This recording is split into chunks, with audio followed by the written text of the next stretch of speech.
নমস্কাৰ any political চাইটৰ বাবে ধন্যবাদ। দুপৰীয়াৰ শীৰ্ষ বাতৰিৰ সৈতে ষ্টুডিঅ'ত মই পল্লৱী। চাওক আজি দুপৰীয়াৰ শীৰ্ষ বাতৰিসমূহ। ৰাজ্যৰ উজনি নামনি সকলোতে প্ৰলয়ংকাৰী বান।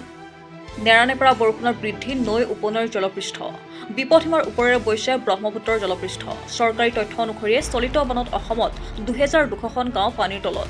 16,25,089 লোক বানৰ কবলত। এই পৰ্যন্ত 39গৰাকী লোকৰ মৃত্যু হৈছে।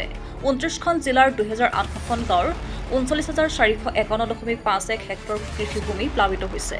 টি-20 বিশ্বকাপ ট্ৰফীলৈ স্বদেশত উপস্থিত টীম ইণ্ডিয়া। বাৰ্বাডোজৰ পৰা বিশেষ বিমানেৰে পুৱা 6 বজাত দিল্লী বিমানবন্দৰত উপস্থিত হয় টীম ইণ্ডিয়া। প্ৰচণ্ড ঘূৰ্ণী বতাহৰ বাবে বাৰ্বাডোজত আবদ্ধ হৈ পৰিছিল ভাৰতীয় খেলুৱৈসকল। ঝাৰখণ্ডৰ মুখ্যমন্ত্ৰী পদৰ পৰা পদত্যাগ কৰিলে চম্পাই সোৰেনে। ৰাজভৱনত ৰাজ্যপাল CP ৰাধাকৃষ্ণনৰ হাতত পদত্যাগ পত্ৰ দাখিল কৰিলে ঝাৰখণ্ডৰ মুখ্যমন্ত্ৰীগৰাকীয়ে। প্ৰাক্তন মুখ্যমন্ত্ৰী হেমন্ত সোৰেন জেললৈ যোৱাৰ পিছতে মুখ্যমন্ত্ৰী হৈছিল চম্পাই সোৰেন। পুনৰ অসুস্থ প্ৰাক্তন উপ প্ৰধানমন্ত্ৰী লালকৃষ্ণ আদৱানী।